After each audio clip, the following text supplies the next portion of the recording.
Hello everyone, this is lecture 11 of ComSci 141, Pushdown Automata. In the previous video, we talked about parse trees, how to handle CFG ambiguities, and the difference between top-down and bottom-up parsing. This time, we are now on our third topic for context-free languages, which is Pushdown Automata. So in today's video, we will talk about Pushdown Automata, how to write its 7-tuple notation, how to write instantaneous descriptions, the difference between pushdown automata or PDA by final state versus the PDA by empty stack. We'll also talk about the difference between non-deterministic versus deterministic PDAs and how to design PDAs in general. But before we do that, let us first remember what a stack is. So recall from your ComSci 123 or your data structures class that a stack is a last in, first out data structure. So the last item that you push in would be the first item that would be popped out, right? So it has three main methods, which is the push, pop, and top. Okay, so I'm sure you recall this data structure from your ComSci 123 or your data structures class.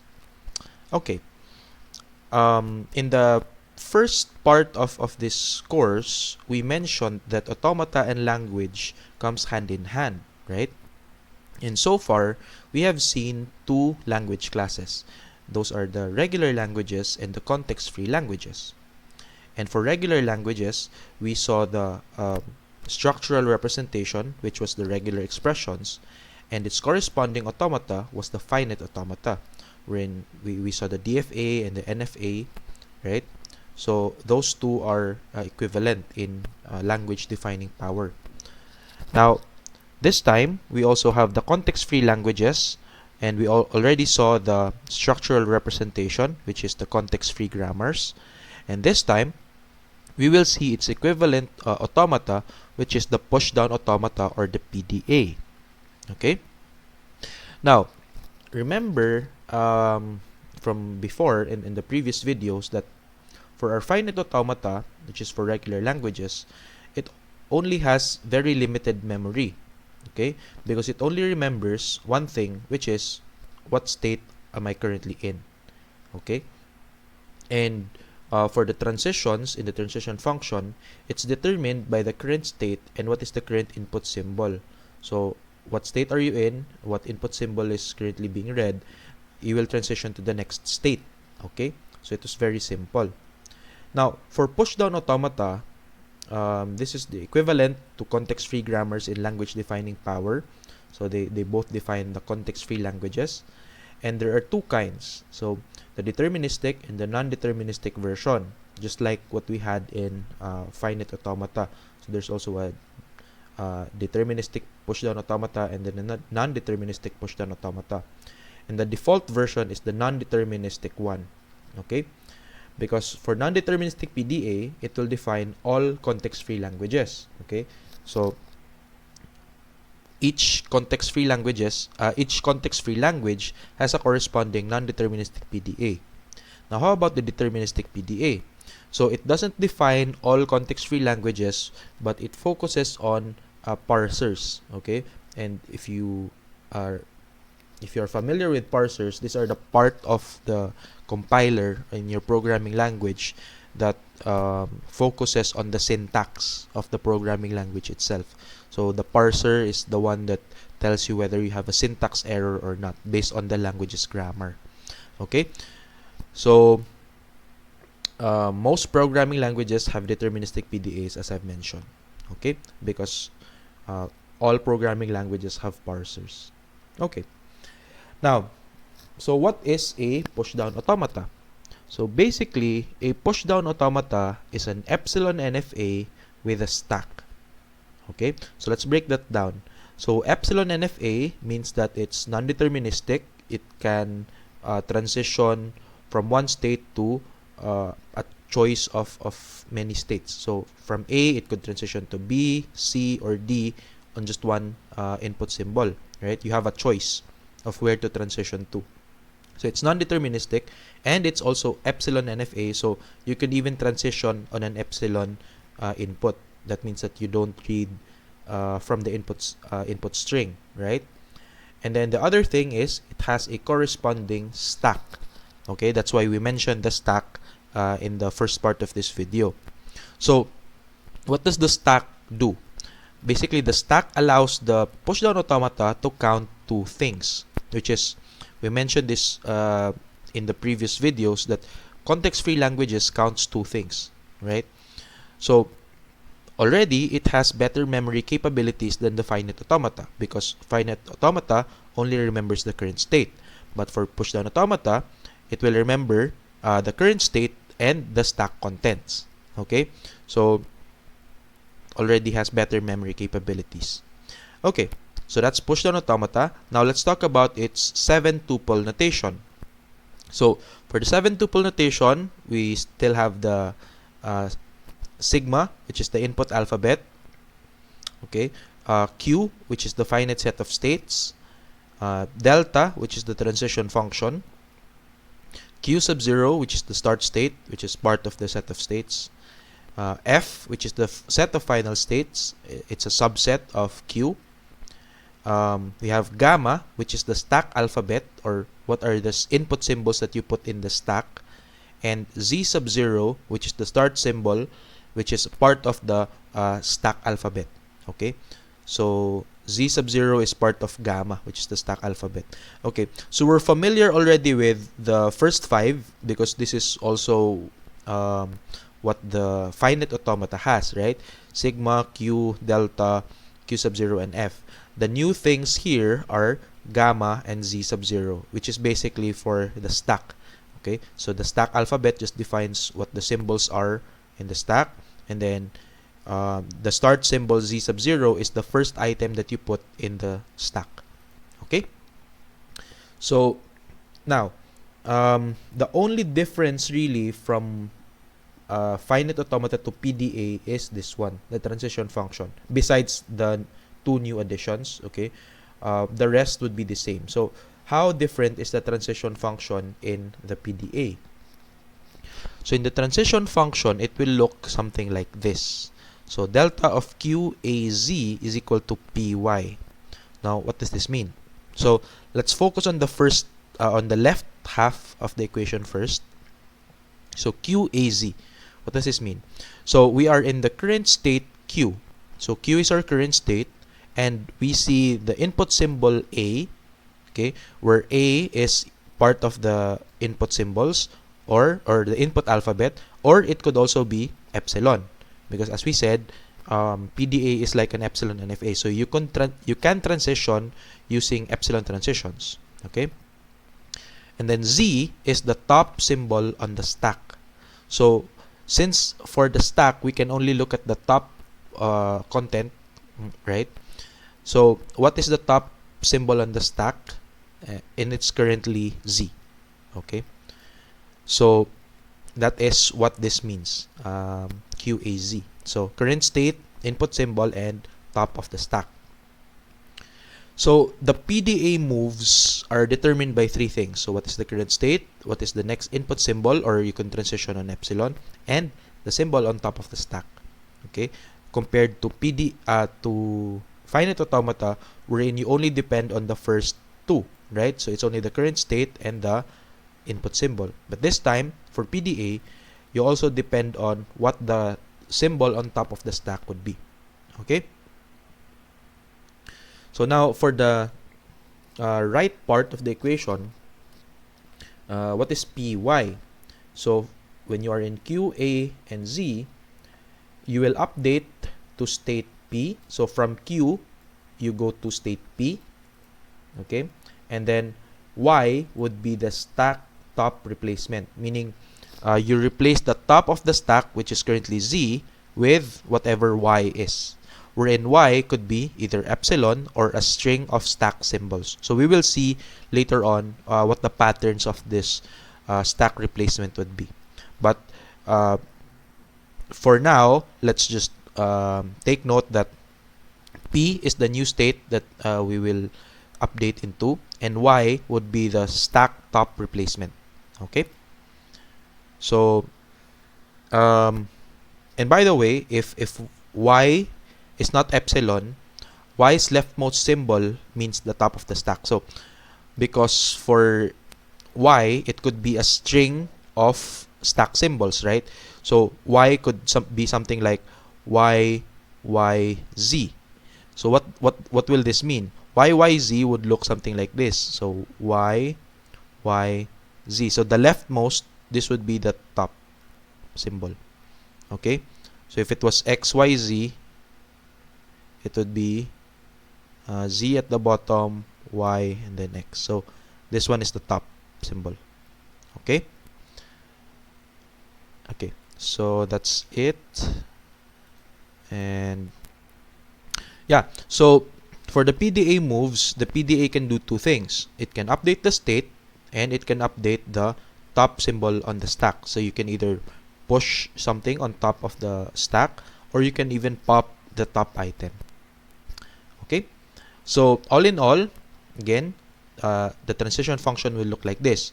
Delta QAZ is equal to PY. So the current state Q, reading the input symbol A or epsilon, and then the stack top is Z. So you'll replace the current state with P and replace Z by Y on top of the stack. Okay, so how would you actually replace the top of the stack Z? So these are the three update patterns that we have. So first is something like this. So delta QAZ is equal to P, then YZ. Okay, so how does that look like? So if at first it was just Z and then it became YZ, so that actually meant that you pushed something on top, right? So you pushed the Y on top of the stack. Now how about if it was Z and it became epsilon? So Z became epsilon. So by epsilon, we mean that we are erasing this one, right? So what did we do? We actually popped the top of the stack, which is Z, right? So if you have this pattern, Z to epsilon, that means that you are popping the top of the stack, which is Z.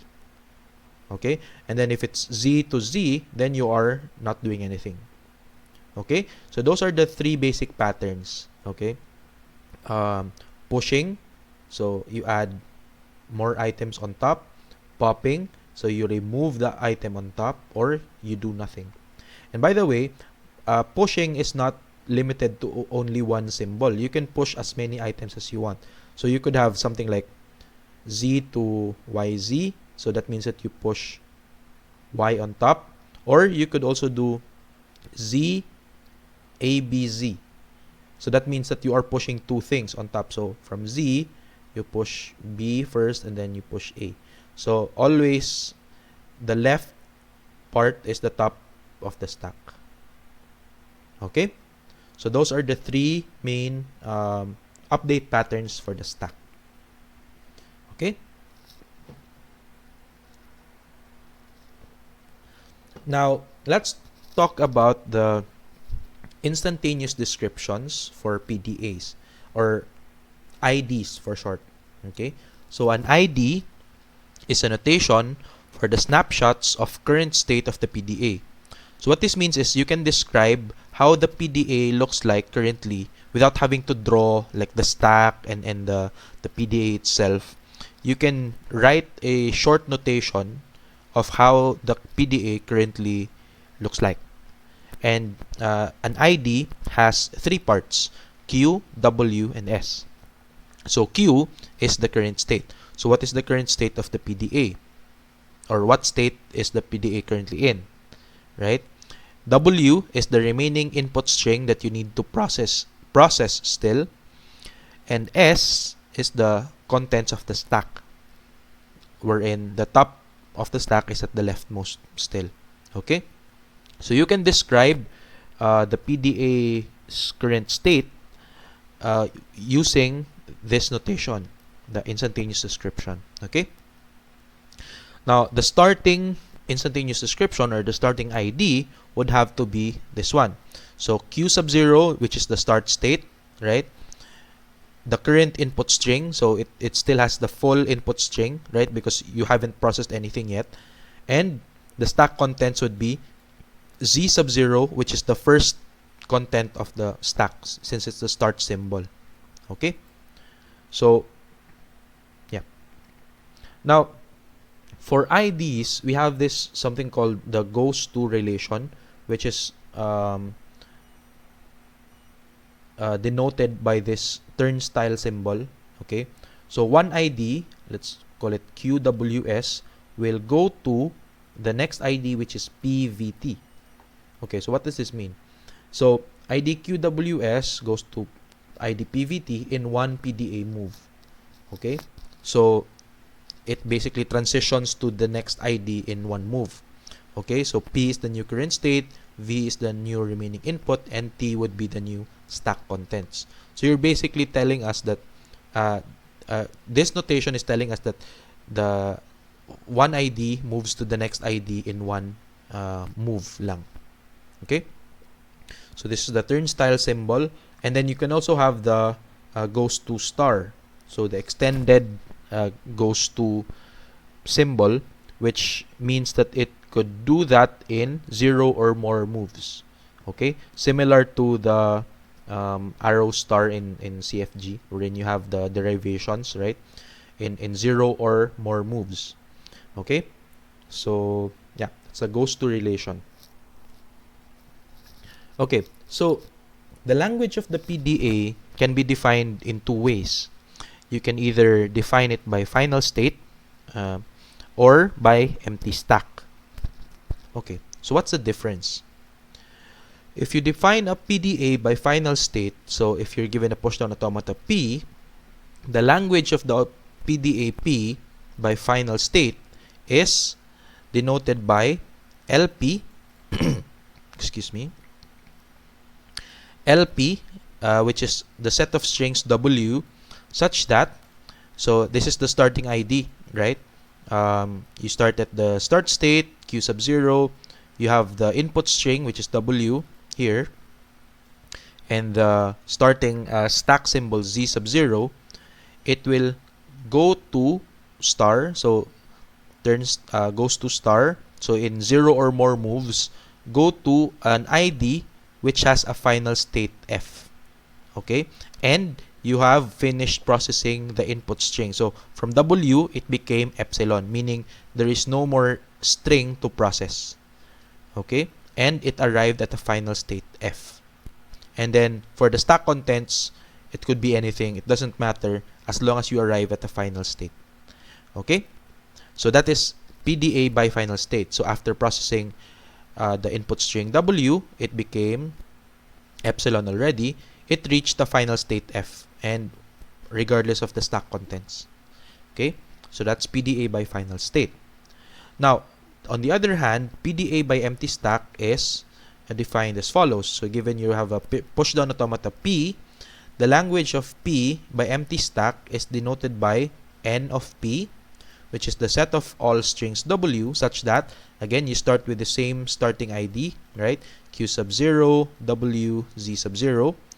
And eventually, it goes to, in 0 or more moves, some state Q, whatever the state is, as long as you have already finished processing the input, so it becomes epsilon already. So the input becomes epsilon, and the stack contents also becomes empty, like literally empty.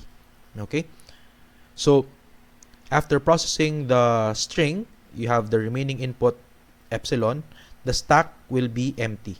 Okay, so it becomes epsilon also, and regardless of what state we ended up in, so we don't care what state we ended up in as long as the stack was empty. Okay, so that is how we define the language of the PDA by empty stack. So NP here actually means null stack, so an empty stack, null stack, right? And this will be useful later on when we convert the PDA to context-free grammar and vice versa. So we will actually see this in the next video. Okay? Now, although we have two ways to define the language of the PDA, they are actually just equivalent. So a PDA by by final state has an equivalent PDA by empty stack, and a PDA by empty stack also has an equivalent PDA by final state. Okay, so by equivalent, of course, we mean that they accept the same language. And the idea for the conversion is very easy. You just simulate the action of the original PDA for the equivalent PDA.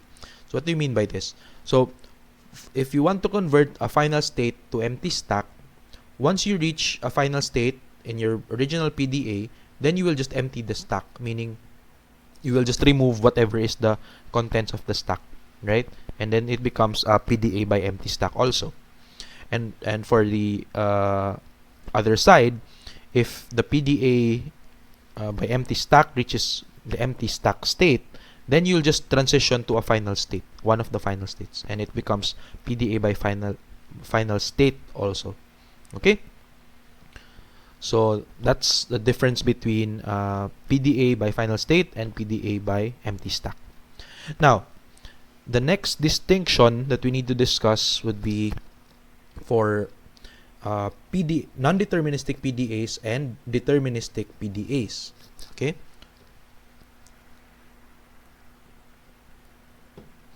Okay. So for non-deterministic PDAs, which is the default version, the transition function can define 0 or more actions for this triple. So QAZ, where Q is the state, A is the input symbol or epsilon, and then Z is the stack top content, right? So 0 or more actions, that means it's non-deterministic. Okay, so you could define nothing, you could define many things, you could define just one thing. Okay, so it could look like this, right, in set notation. So we addition a PY or RZ or and so on, or it could also be empty or even undefined. That's for non-deterministic PDA, so you're allowed to do that. But for deterministic PDA, you only have at most one entry for QAZ in the transition function, and for at most one, it could be either 1 or 0. So it could also be undefined, but if it's defined, then there should only be one entry. Okay, it can't be multiple.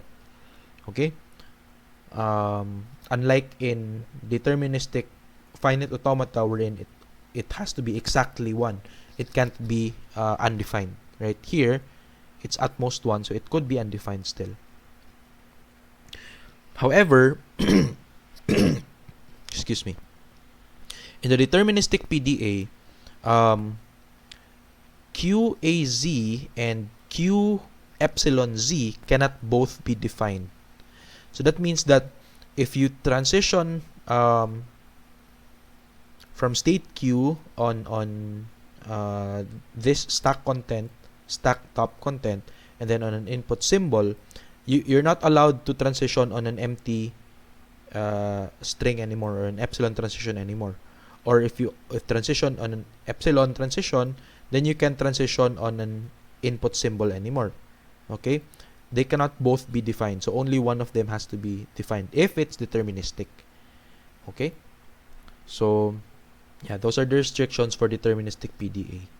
But for this video, we'll focus mostly on non-deterministic PDA so that it becomes more general and more or less restricted, basically, right?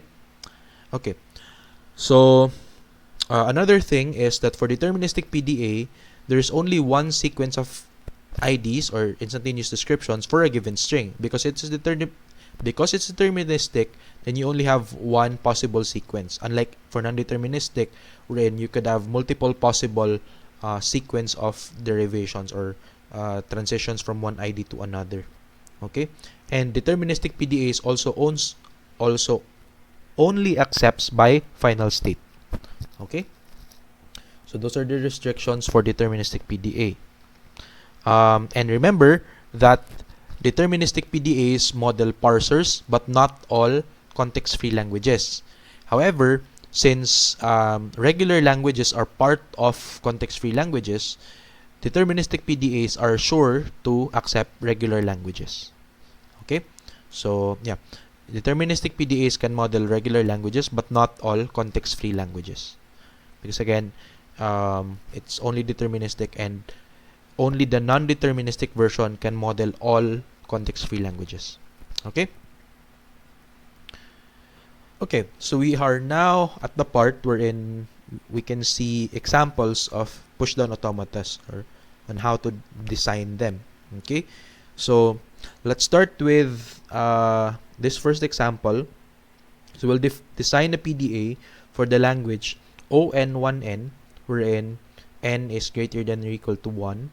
So basically, you have a series of zeros followed by a series of ones, wherein the number of zeros and ones are the same. Okay, so we already saw the CFG for this, right, in the previous videos. So the CFG for that was 0, 1 or OS1. So you could actually do something like so an example string for this would be 0, 0, 0, 1, 1, 1, right? So this would be from S becomes 0S1, becomes 0, 0S1, 1, wherein this S was replaced with another 0S1, and then finally you have the this S replaced by a 0, 1 here, so you have the 0, 0, 0, 1, 1, 1, right? So you're already familiar with this language, and now we will design a PDA for this language. Okay, so the idea for the PDA would be we will use the stack to count the number of zeros that we've seen so far. Because we need to have the number of zeros equal the number of ones. So whenever we see a zero, we will use the stack to count the number of zeros. So, excuse. When we see a zero, we will push a marker. So let's call that marker X. Okay? And whenever we see the ones, then we will pop off each X from the stack. Okay? So the idea is like this. So let's say you have, let's say it's 0, 0, 0, 1, 1, 1. So whenever we see a 0, we will push an X marker onto the stack. So at the start, the stack will look like this. So it only has Z sub 0. So this is the start symbol for the stack, right? So it's always there at the bottom. So it's the bottom marker. And then when we see this 0, then we push X. We see this 0, we'll push X. And then we see this 0, we'll also push X. And then when we see this 1, we'll pop off an X. So let's make this red. So we see a 1, we pop off X, so we remove that. We see another 1, we pop off X, so we remove that. Then we see another 1, we pop off X, so we remove this one. So basically what we're left with is just Z sub 0, which is essentially an empty stack again. Okay, so that's the basic idea for what we'll do with our PDA. Okay, so if you have an equal number of zeros and ones, then it will become an empty stack at the end. So for our states, we will have three main states. So Q would be our start state, and this is where we will process the zeros. Okay, so if we're still seeing zeros, then we'll stay at state Q. But once we start seeing ones, and we're processing ones already, then we'll transition to state P. Okay, and then F would be our final state. Okay, we only have one final state, which is F, the accepting state. Now, for the stack symbols, we will have two stack symbols. X would be the marker symbol that we'll use to count zeros in the input. So whenever we see a 0, we'll push X on top. And Z would be the start symbol, which is the bottom of the stack marker. So Z would always be at the stack or inside the stack, even if it's only at the start state. Okay, so yeah, those are the two stack symbols. So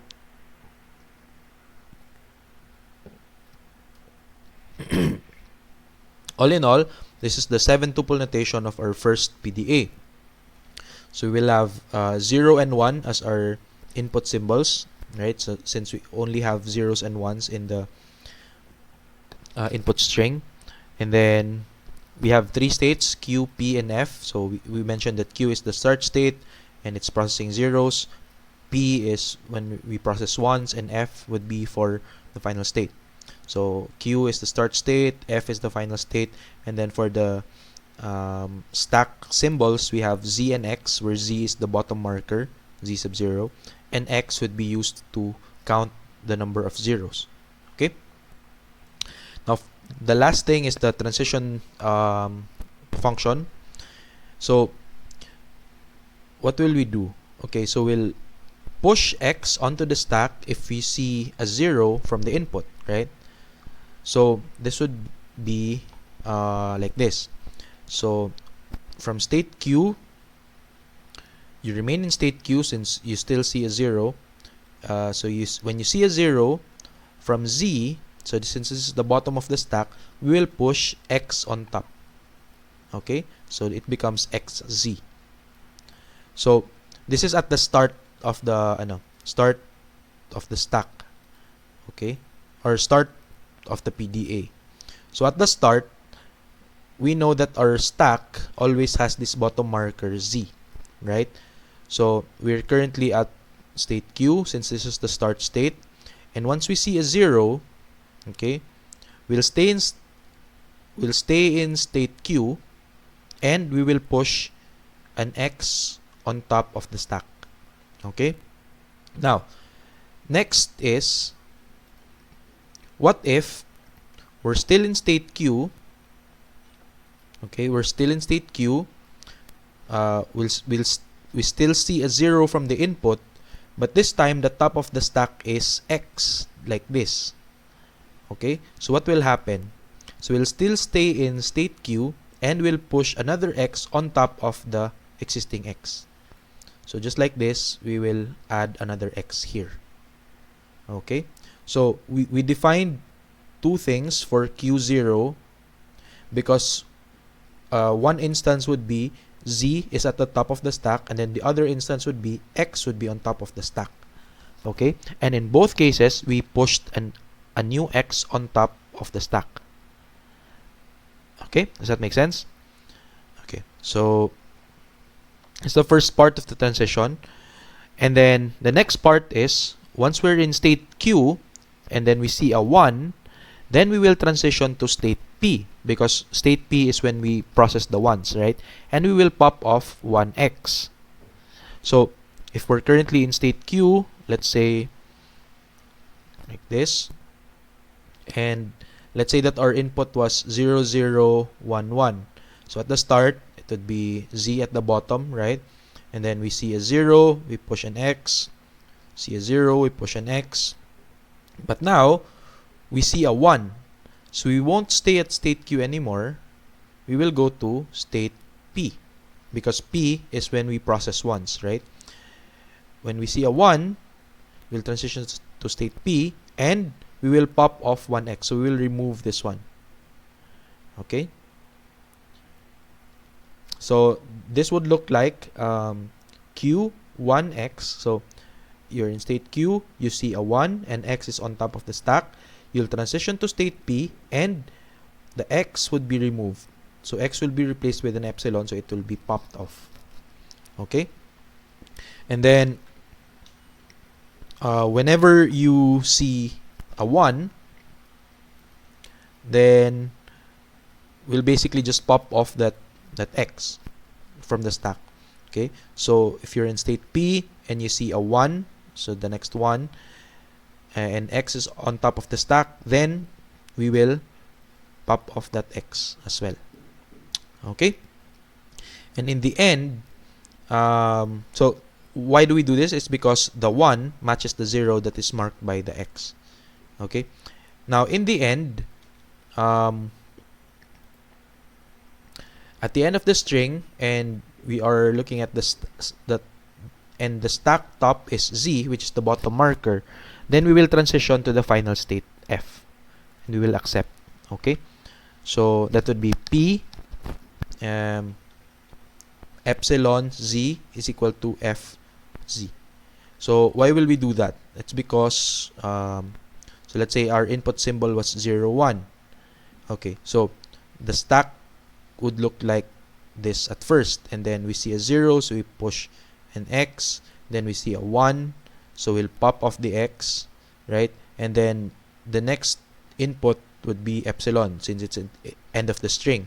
So once we're at the end of the string and we see that z is at the top of the stack, that means that it's the bottom marker, then we will transition to state f. Means we accept because we have finished processing the entire input string and we have emptied the stack because we only have the z, which is the bottom marker, at inside the stack. So we'll transition to f, and we won't do anything with the bottom marker. Okay, so yeah, that's it for the transitions. So don't be confused by this notation. Okay, if the stack top is z, which is our start symbol, then it's basically an empty stack because it was z was already part of the stack to begin with. Okay, so at the start of the stack, z is always there. So it's basically a guard, a bottom guard. Okay, so if you don't want the stack to be completely empty, like if you always want to have something inside the stack, then z will guard the bottom. So if you only have z on top of the stack, that means that it's essentially empty, because when you push x, x, x here, then you pop this 3 off, then you're left with an empty stack. Okay, so putting all of that together, then we have this 5 entries for the transition function. So q0z, so this is at the start, right? So you push x on top of the bottom marker z, but once you see x on top, then you just push another x when you see zeros. But when you see a 1, then you transition to state p and you pop off this x, right? X is replaced with an epsilon. And then once you're in state p, you do the same. X is replaced with epsilon, so you pop. Okay, and then once you don't have anything left, it's already an empty string, then you can transition to the final state if the top of the stack is the bottom marker z. Okay, so that's it for our first PDA for 0n, 1n. Okay, so let's see example of that using instantaneous descriptions this time. So at the start, we start at state q, and then we have the 0, 0, 0, 1, 1, 1 as the remaining input, and then we have z as the stack content. So let's also add a side-by-side illustration for this one. Okay, so we are in state q. This is our input string 0, 0, 0, 1, 1, 1, and then our stack is z. So we're currently looking at 0. So what will we do? Q, once you see a 0 and the top of the stack is z, then you'll just push an x on top, right? So push an x on top. So this one is finished. We finished processing this first 0. So now our ID will look like q 0, 0, 1, 1, 1. So it only has 2 zeros now since we've already finished processing the first 0. And then the stack content would be xz, right? Since we pushed 1x. And then next, we're looking at this second 0, and q0x would just push another x on top of this x. So it will become like this, and then this one will be gone, right? So our current state now would be q 0, 1, 1, 1. So we only have 1 0 left, and then our stack content is xxz. Okay, next we process the third 0, which is here, and then from q0 we'll add another x on top. Okay, so it becomes q111, xxxz this time. Okay. After that, okay, let me erase this one first. Okay. After that, we have Q, and then we see a 1. So we will actually transition to state P now because we're processing ones. Okay. And then once we process the 1, we will pop off this X. So we'll remove this one. Okay. Or just erase it, basically. You can just erase it to be cleaner. Okay. So we now have P, 1, 1, and then XXZ. After that, we're processing the second one. So we'll stay at P, remove this one, and we'll pop off another X. So we'll remove that second X. And then for the next one, we'll have processed the last one. So we'll stay at P, and then we'll pop off the last X, right? So it's now P epsilon, so it's, since there's no more left in the input string, so it's only epsilon, and then Z. And then since we're in PEZ, or epsilon Z, we can transition to the final state, right? Because remember, from PEZ, you can transition to F. Okay? So since we arrived at the final state F, and we have finished processing the input, then it is accepted. Okay?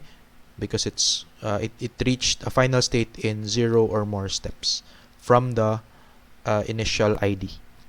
Okay, so this one is accepted because of course this follows 0 and 1n, where in this case n is 3, right?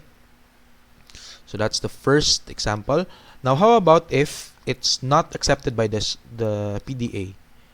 Okay, what if it's a something like this, 0, 1, 1. So the number of zeros are not equal to the number of ones. So what would happen then? Okay, so for this one, we'll start with Q, 0, 1, 1, and then we start with Z, right? Okay, so for Q, we see a 0, so remove this 0, and then we push an X on top, right? After that, Q with 1, so we'll transition to state P because we see a 1, and then we'll remove the X, right? We'll pop off the X. Okay, so we now have P1Z. Now for P1Z, what will happen? You can actually transition to F this time. Now why is this possible? Because this transition is legal because you have this one, right? P epsilon Z can go to F.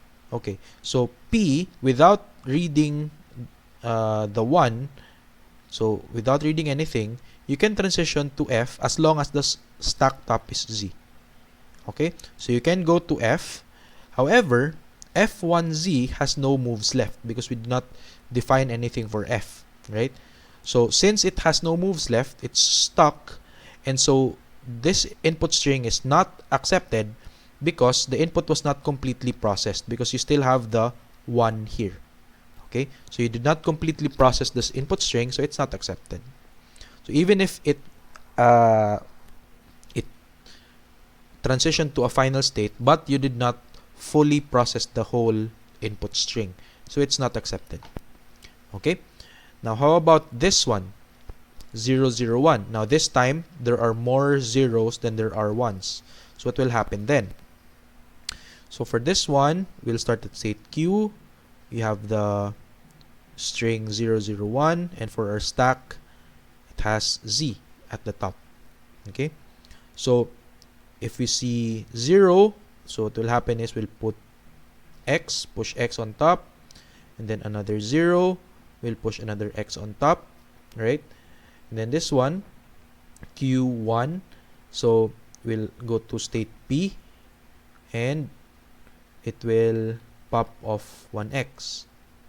So the current state of our PDA is P epsilon XZ, right? Because it's already epsilon because we're at the end of the string already. However, there are no moves left for P epsilon XZ because we don't have anything defined for P epsilon x, wherein x is the top of the stack. So this is not defined. So since it's not defined, then we can't move anymore. And because we finished processing the string, let's look at the state, if it's accepting or not. But p is not a final state, so 0, 0, 1 is not accepted, because although we finished processing the string, we did not arrive at the final state. Okay, so this string is also not accepted. Okay, so that's our first PDA example. Now the next one is quite similar, but this time it's still 0n 1n, but this time n is greater than or equal to 0. Okay, so how is this different? Earlier 0n 1n, where n was greater than or equal to 1, but this time n could be 0. So it's basically the same as the previous example, except that we could accept n is equal to 0, so that means that there's nothing for zeros and ones. So basically this is epsilon. So we can accept epsilon as another string in this language. Okay, so for the states, we will add a new state. So Q would still be the start state, P would be processing zeros, R would be for processing ones, and F is a final state. Okay, and the only difference basically is from the start state, Q, without reading anything, and you are you just have the bottom of the stack marker, you can immediately transition to F, because epsilon is part of the language, right? So without reading anything, you can just accept it. Okay, so yeah, that's the main difference between the previous PDA and this one. So the rest would be fairly similar. So this time, from the start state, if you see a 0, then you'll transition to state P, because P is the state for processing zeros. So you push X on top of Z, then you push X on top of X if you see zeros. But once you see a 1, you'll transition to state R, and then the X would be removed or popped.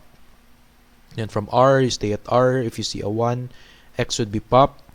And then once you see the end of the string, or epsilon, and you see that it's the bottom of the stack marker Z, then you can transition to the final state F.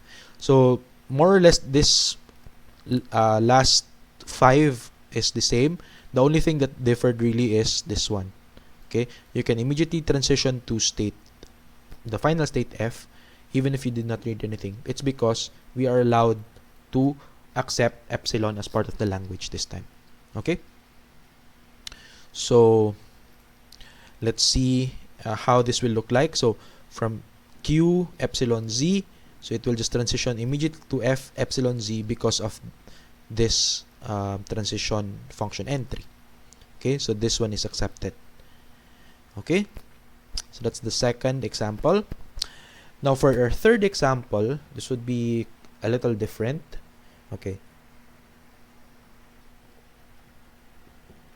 so this time we'll have an b 2n, wherein n is greater than or equal to 1. So you have a series of a's followed by a series of b's, but this time b is twice the number of a's. So example strings here would be a, b, b. So you have 1a and 2 b's. Okay, then you have a, b, b, b, b. So if you have 2 a's, then you'll have 4 b's. So 2 times 2. Then if you have 3 a's, then you'll have 6 b's.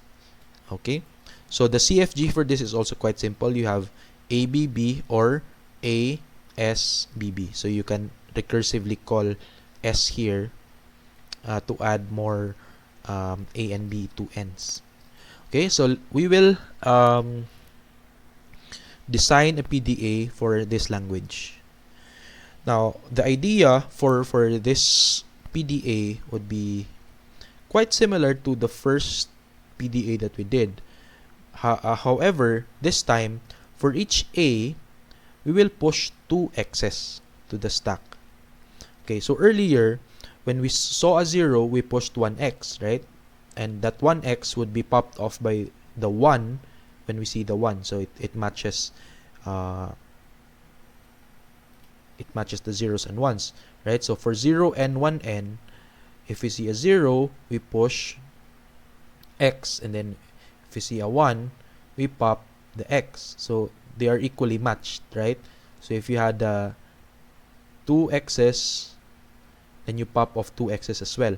But this time, since b has to be twice the number of a's, so for each a, so for an, let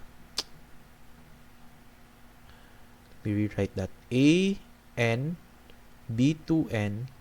So for each a, we will need to push 2 x's to the stack, so that when we see a b, we will just pop off 1x.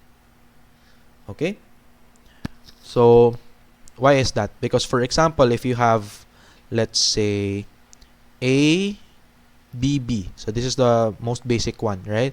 So for a b b, what will happen is if we see an a, we will push, okay, so if we have the bottom marker z at the start, we'll push 2 x's when we see the a, so x, x. Then when we see a b, this will be popped off. When we see a b, this will be popped off. So it will now be empty again. Okay? So the idea is 1a pushes 2 x's for b to pop, since b has to be twice the number of a's. Okay? So I hope that is clear.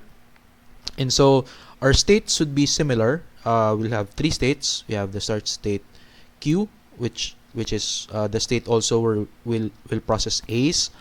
And then P would be processing B's, and F would be the final state. Okay, so very similar to what we did in the first PDA. Okay, and then X would be our marker symbol, wherein 1A would be equivalent to 2 X's, and then Z would still be our start symbol or the bottom of the stack marker. Okay, so it's still the same. QPF as the states. A and B this time would be our inputs, input alphabet. Q would be the start state. F would be the final state. And then we have 2 stack symbols, Z and X, wherein Z is the bottom marker. Okay. Now for the transition function, it's also pretty straightforward. So once you see when you're in state Q and you see an A, and the top of the stack is the bottom marker Z, then you just push 2 x's on top of that. Okay, once you see an A. And then if it's already an X that's on top, then you just push 2 more x's on top, so it becomes XXX. So this is the original top, right? And then you push 2 x's on top of that. Okay, and then once you see a B with X on top, then you just pop off this X, and then you transition to state P, since we are now processing B's this time. And then from state P, once you see a B, just pop off the X on top of the stack. Okay, and then eventually once it becomes empty, okay, at state P you should be able to see the end of the string, and if the bottom marker Z is on top of the stack, then we will transition to the final state F. Okay, so that is the transition function for this PDA, and it's more or less similar to what we did in the first PDA, but only difference is instead of pushing just 1x, we push 2 x's this time for B to pop off. Okay, so push 2 x's when we see an A, pop the X if we see a B, and we accept if we see an empty stack after processing everything. Okay, so let's try it with an example input string. So it's ABB. So we'll start at state Q. State Q. This is our input string ABB, and we start our stack with just Z as the content, right? So once Q sees A, what will we do? We will push 2 x's on top of the stack. Okay, so it now becomes Q, BB, and then XXZ as the stack content. And then once Q sees a B, it will transition to state P, right? And then it will pop off 1X, so it will remove this one. And then P sees a B, it will stay in state P, it will remove this B here, and it will pop off another X in the stack, right? So it becomes P epsilon Z. And since we are at the end of the string and we see that Z is at the top of the stack, then we can transition to state F. Okay, so this one is accepted because we reached a final state F after processing the whole input string. Okay, so it's accepted. So yeah, that's it. And so that's it for Pushdown Automata, and I hope you understood how Pushdown Automata works. So basically, we discussed the 7-tuple notation, which is basically just the 5-tuple notation of finite automata, but with the added 2 elements of the stack alphabet and the starting stack symbol. Okay, so that's why it became 7. We also discussed instantaneous descriptions, which are a notation for describing the current snapshot of the PDA's current state. Okay, and then we discussed the difference between PDA by final state and PDA by empty stack, but we also said that they are equivalent, okay, because we can convert one into the other. Okay, and then we also discussed the difference between deterministic and non-deterministic pushdown automata. So non-deterministic is the default version. It defines all possible context-free languages, but deterministic is more restricted. It focuses more on parsers, right? For non-deterministic, of course, you can have 0 or more entries for one transition function entry, right? Whereas for for deterministic, you can either have 0 or 1 entry only. And then we also saw examples of how to design PDA, and I hope you now understand the process of how to use the stack to count things. Okay, count 2 things.